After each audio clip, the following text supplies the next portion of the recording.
သူဘာလုပ်လဲဆိုတော့ခေဒီရှင်မန်ကိုမလာခင်မှာလဲဆူတောင်းတယ်အဲ့ဒါကိုချတို့ဘယ်မှာမြင်ရလဲဆိုရှင်ဝါခရင်ခန်းကြီးစက်ခွန်အကုန်လုံးဖက်ကြည့်အင်ပြန်ရောက်တယ်ဆိုရင်စက်ခွန်တပိုက်လုံးကတစ်ကနေ26တိရှိမယ်တဲ့အဲ့တစ်ခုလုံးကသခင်ယေရှုဆူတောင်းတဲ့အရာရဲ့အသေးစိတ်ဖြစ်တယ်။ဘာတောင်းလဲသူကိုဆူတောင်းတယ်ကိုအတွက်လည်းကိုဆူတောင်းတယ်ခွန်အားရှိဖို့အတွက်ပြီးရင်တပည့်တော်တွေအတွက်ဆူတောင်းတယ်တမန်တော်တွေအတွက်ဆူတောင်းတယ်ပြီးရင်တပည့်တော်တွေအားဖြင့်တဲ့ခရစ်တော်ကိုရမဲ့သူအကုန်ကေဒီချင်းကိုရမဲ့လူတွေအကုန်လုံးအတွက်ဆူတောင်းတယ်ပြောချင်တာယုံကြည်သူတွေအကုန်လုံးအတွက်သူဆူတောင်းတယ်ဂီရီရှိမန်ကိုမဝင်ခင်ပါအမြဲတမ်းဆူတောင်းခြင်းနဲ့အစာပြုတယ်ဆူတောင်းခြင်းနဲ့တွာလာတယ်ဆူတောင်းခြင်းနဲ့ဘာဖြစ်လဲအဆုံးသက်တဲ့ဖရားဖြစ်တယ်ဒီနေ့ဖရားဖြစ်နေတာတော့မှသူ့ရဲ့အမှုကိုအောင်မြင်စွာပြီးဆုံးဖို့အတွက်စာတန်ကိုအောင်မြင်စွာချိန်မှုနိုင်ဖို့အတွက်ဆူတောင်းခြင်းလိုတာဖြစ်တယ်ဒီနေ့ယုံကြည်သူကျွန်တော်ကျမတွေပြန်ပြီးစဉ်းစားကြည့်အောင်ကျတို့ကဆူတောင်းခြင်းမရှိဘဲနဲ့လှုပ်ဆောင်တော့အသက်တာတန်တရားတွေဝင်လာတဲ့အခါမှာစုမတောင်းဘူးဆိုဘာနဲ့တွားတူတယ်လဲဆိုရင်ကိုယုံကြည်မှုအရင်များ I'm too confident about myself that I can handle itကျမတို့ကိုလုံနိုင်တယ် I can do it by myself you are not saying it at all နှုတ်ကနေမပြောပေမဲ့ you are behaving and acting the same way that you don't need God because you are not praying at all ကျမတို့ဘာလို့စုမတောင်းတာလဲဆိုရင်ဖခင်ကိုလိုတယ်လို့စိတ်ထဲမှာထင်လည်းမထင်ပါလိုအပ်တဲ့အချိန်မှာတောင်းတာတနေ့ကမလို့ဘူးဟွာတော့မလို့တောင်းတကယ်တော့နှုတ်ကနေတော့ဖခင်ကိုမလို့ဘူးလို့မပြောဒီနေ့ယုံကြည်သူတွေအကုန်လုံးမေးချေဖခင်ကိုလိုလားမလို့လို့ဘယ်သူမှမပြောသူ့ပေမဲ့ဆုတောင်းခြင်းမရှိတဲ့အသက်တာနဲ့အသက်ရှင်တော့သူကမှဖြစ်လေအဲ့ဒါကဘာလို့ခေါ်တယ်လဲဆို it's a form of pride ကျမတို့ကမာနကြီးတဲ့သူနဲ့တူတယ်တဲ့နေ့ကူညီငါမလို့အပ်ဘူးဆိုကိုရီဆိုမာနကြီးတဲ့လူချင်းစားသူ့ကူညီယူလိုက်သူ့ဂျေစုတင်ရမှာကြောက်တယ်သိရမလားအမေဆိုမလို့ခြင်းလေကိုမာနနဲ့ကိုပဲလူဆိုတာကိုလုံနိုင်တာကိုလေကိုကပြရအောင်ပါလေနော်ဒါပေမဲ့ဖျားခင်စီမှာဆုမတောင်းတာလေအဲ့တိုင်းပဲကိုဟာမာနကြီးတော်သူဖြစ်တယ်တက်ဆွမ်းနိုင်မှုတော့ဖျားခင်ကဘာပြောလဲဆိုစုံစမ်းနောက်ရှစ်ချင်းနဲ့ကင်းလွတ်မိအကြောင်းရောတင်တို့နာမကျန်းဖြစ်ခြင်းတွေရောလောကမှာကျွန်တော်တဲ့အရာတွေအကုန်လုံးအတွက်မချားမလက်ဆုတောင်းကြပါလို့ပြောတာကိုကျွန်တော်တို့မလုပ်ဆောင်ဘာဖြစ်လို့လဲဆိုရင်လိုအပ်တယ်လို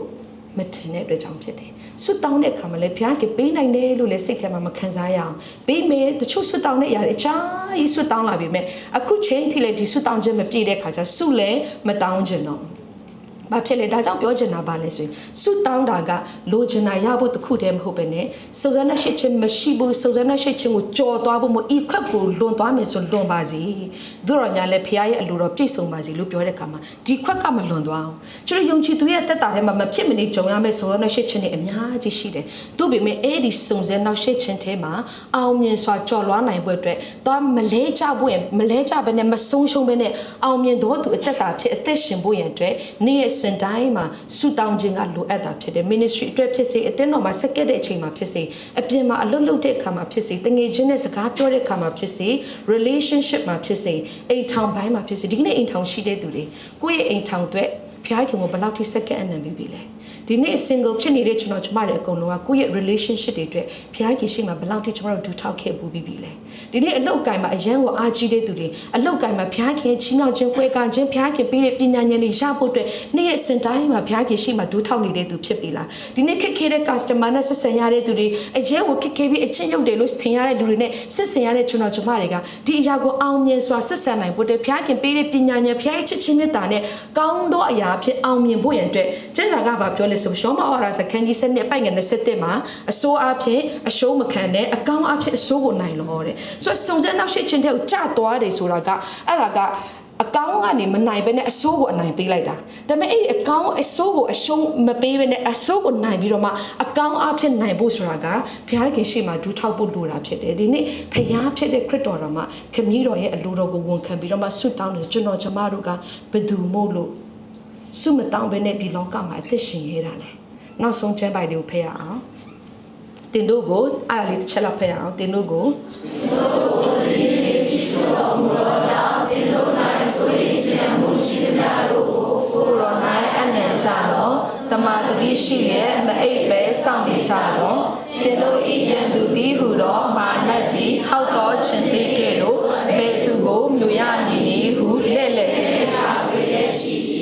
တို့ဖြစ်၍လူကြည်ရဲ့ဒိုး၌ရှိတော့တင်တို့ညီကိုများတို့သည်ကိုတို့တော်စင်ရဲ့ကိုခံရကြသည်ကိုဤမှန်ရဲ့ယုံကြည်ခြင်း၌ဤ၍မာနကိုစီတာကြတော့ခရစ်တော်ယေရှုအားဖြင့်ငါတို့ကိုထာဝရဘုန်းတည်တော်တို့ခေါ်တော်မူသောခတ်သိမ်းသောယေရှုကိုပြုတော်မူသောဘုရား ရားခင်ခဏဆင်းရဲခံရတင်တို့ကိုစုံလင်တည်ချီနဲ့ထိုဖျားသခင်ဒီကဘာဆက်ဆက်ဘုံချီတော်မူပါဒီမှာအစမှာခေါ်မှာပါပြောထားတယ်ဆိုတင်တို့ကိုတတိနဲ့ချီရှုတယ်တဲ့ဘုရားခင်ကကျွန်တော်ကျမတွေကိုတတိနဲ့ချီရှုလို့ကိုယ်တွေကဆွတ်တောင်းဆရာမလို့တော့ဘုရားခင်ကတော့တောင်းမတန်းတောင်းငါတို့ကိုတတိနဲ့ချီရှုနေတယ်လို့ထင်ရတယ်နော်အဲ့လိုထင်လိမ့်မယ်တောင်းမတန်းတောင်းဘုရားခင်ကတတိနဲ့ချီရှုတို့ပေမဲ့တမာတတိရှိလေမအိပ်ပဲစောင့်နေကြလို့ညမအိပ်ရအောင်လို့ပြောတာမဟုတ်ဘူးနော်ကျတို့ကကျတို့ spiritual life မှာကျတို့ဝိညာဉ်ရေးရမှာအိပ်ပျော်တဲ့လူမဖြစ်ဖို့လိုအပ်တာဖြစ်တယ်ဘုရားခင်ရဲ့အလိုနဲ့စင့်ကျင်မဲ့ဖြစ်တဲ့အရာတွေကြုံလာတဲ့အခါမှာအမှုတော်မြတ်မှာပါဝင်တော့မယ်ဆိုရင်ကိုယ်နောက်ကိုဆွဲထုတ်တဲ့အရာတွေကြုံလာတဲ့အခါမှာဒီအရာကိုငါအောင်မြင်ပြီးရှေ့ဆက်ကိုတိုးရမယ်ဆိုတာဖြစ်ကိုဖြစ်ရမယ်မနေ့ကကျွန်မတောက်ချာနေကြတယ်ကျွန်မနေမကောင်းဖြစ်တယ်အဲ့နဲ့မနေ့ကတော်တော်လေးပြင်ဖြစ်တယ်ပေါ့နော်မနေ့ကတော်တော်လေးပြင်ဖြစ်တော့နှုတ်ဘတ်တော်ပြင်ဆင်တဲ့အခါမှာလည်းအများကြီးအနောက်ရှက်သားစီဖြစ်တယ်အဲ့နဲ့ဆူတောင်းလိုက်နားလိုက်နဲ့ဒီလိုပဲနေနေတာအဲ့နှုတ်ဘတ်တော်လည်းပြီးမပြီးသေးဘူးဒါပေမဲ့ကျွန်မဆော့အိတ်မဲပေါ့နော်အဲ့လိုပြင်ဆင်ပြီးတော့မှဆော့အိတ်မဲလုပ်တဲ့အခါကျတော့ဒီနေ့မကောင်းတော့ဆေးတောက်ပြီးတော့မှကျွန်မအိတ်တာပေါ့အဲ့နဲ့တနားရီလောက်ချတော့ရုတ်တရက်နိုးလာတယ်အမှန်တော့အိတ်တာလဲ7နာရီခွဲ7နာရီလောက်မှနိုးလာတဲ့ကဘာဖြစ်လာကျွန်မရဲ့လက်ကဒီလက်နှစ်ဖက်ကပေါ့နော်ရောင်လာတာရောင်ပြီးတော့မှဟို allergy ဖြစ်တာဟိုဘယ်လိုပြောအရင်ရားတာဒီအပြင်ကနေရားမှာအထဲကနေရားပြီးတော့မှလေလက်ကရောင်ပြီးမှหนีပြီးတော့မှအဲ့လိုကျွေးပြီးလက်ကဒီလိုလုပ်လို့မရတော့အဲ့နဲ့အရင်ကအနောက်ရှက်ဖြစ်တယ်ပေါ့နော်အနောက်ရှက်ဖြစ်ပြီးတော့မှနှုတ်ဘတ်တော်ပြင်ဆင်ဖို့လဲတနေ့လုံးလဲအနောက်ရှက်ဖြစ်တယ်မနေ့ဖြစ်မနေ့စောမှာအဆုံးသက်မယ်ဆိုရင်လဲအခုအချိန်အိတ်မပြောဒီလိုဖြစ်ပြီးဆိုတော့ဘာလို့မှမသိဆိုဘာဖြစ်တာလဲမသိဆိုချက်ကြည့်ပြီးဒီကိုမေးရလိုမျိုးနဲ့ကိုယ့်ကိုတယောက်နဲ့ရှုပ်နေသိရမလားပြီးရင်ဘာဆိုငါဒီချိန်မှာငါဆွတ်တောင်းတယ်နော်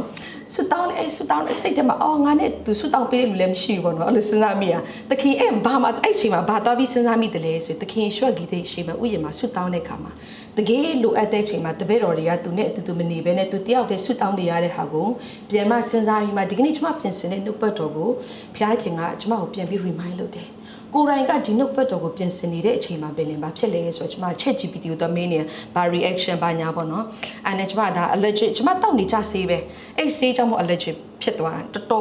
တော်လေးကြာတယ်3နာရီလောက်ထိအဲ့လိုမသက်တာဘူးပေါ့နော်အဲ့နဲ့ကျွန်မစိတ်ရှုပ်လာတာအမှန်ဒါပေမဲ့ဖျားခင်ကျွန်မကိုပါပြီးစုံစမ်းနောက်ရှက်ချင်းနေကင်းလို့မိအကြောင်းမချမ်းမလက်ဆွတ်တောင်းကြလို့မနေ့ပြန်နှုတ်ပတ်တော်ရဲ့ကောင်းစဉ်ဖြစ်တယ်ငါဘာလုပ်နေရလဲဒီနောက်ရှက်ချင်းမှာငါနောက်ရှက်သားစီကိုငါလက်ခံပြီးတော့မှစိတ်ပြက်ပြီးတော့မှနေမလားအဲ့နဲ့ကျွန်မစိတ်ကိုလုံးဝ short ချလိုက်ပြီးမှဖျားခင်သမီးကိုခွင့်လို့ပေးပါလုံးဝမီးဖွင့်တယ်အကုန်လုံးဖွင့်တယ်ကျန်းစာဖတ်တယ်ဆွတ်တောင်းတယ်အိပ်ပျော်ဒီဖြစ်စေအိပ်မပျော်ဒီဖြစ်စေဖျားခင်ကအဆဆုံးတောင်းယူမယ်ဆိုတော့ယုံကြည်ပြီးတော့မှယုံကြည်ခြင်းနဲ့ကျွန်မဆွတ်တောင်းတ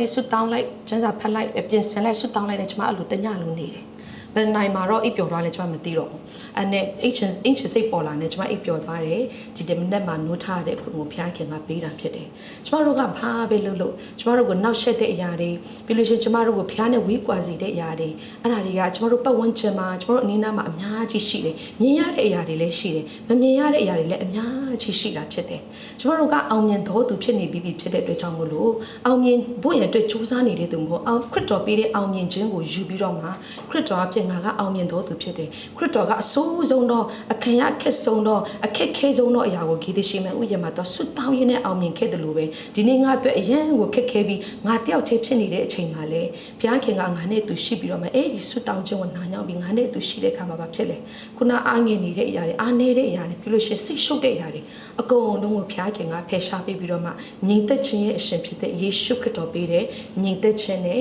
အိပ်ပျော်ရသောအခုကိုရပြီးတော့မှဒီနေ့ဒီနေရာမှာဘုရားခင်ကောင်းမြတ်ခြင်းကိုသက်သေခံရတဲ့အခွင့်ကိုဘုရားကပေးတာဖြစ်တယ်အာမင်ဘုရားခင်ကအယံကိုကောင်းမြတ်တဲ့ဘုရားဖြစ်တယ်ကျွန်မတယောက်ချင်းစီတိုင်းကိုတခင်ယေရှုကဒီလိုကောင်းမြတ်တဲ့အရာခမည်းတော်ဘုရားခင်ရှစ်ပလင်ဆွတောင်းနေဆိုတာကကျွန်မပြောပြမယ်နော်ဆွတောင်းနေဆိုတာကဘာအရင်နည်းမှလည်းမလိုဘူးဘာမှလည်းကြိုးစားအထောက်ဆရာလိုတဲ့အရာတော့မဟုတ်ဘူးနော်ဒါကိုကျွန်တော်တို့မလုပ်ကြအောင်ကျွန်တော်တို့ဆွတောင်းတဲ့ခါမှာဘာဖြစ်လဲ9နိုင်မှလားမနေ့မှလားညမှလားဖျားခင်မှာအကန့်အသတ်မရှိ24နိုင် available ဖြစ်တဲ့ဖျားခင်ဖြစ်တယ်။ဒါကြောင့်ဒီလောက်ထိလွယ်ကူနေတဲ့အရာကိုကျွန်တော်တို့မလုပ်ဘူးဆိုအကြီးမားဆုံးတော့ဆုံးရှုံးခြင်းတွေဖြစ်တယ်။ဒီကနေ့အောင်မြင်ခြင်းထဲမှာအသက်ရှင်နေအောင်မြင်တော်သူတယောက်အနေနဲ့အသက်ရှင်ခြင်းနဲ့ဆိုရင်ဆွတောင်းဖို့လိုအပ်တယ်ဆိုတာကိုနှုတ်ပတ်တော်အဖြစ်ခွန်အားပေးခြင်းပါတယ်။အရောက်ချင်းစီတိုင်းကိုဖျားခင်ကောင်းချီးပေးပါစေ။နော်။ကျွန်မကတခြင်းတဲ့ပုံနဲ့ခွန်အားပေးခြင်းပါတယ်။ဒါကတော့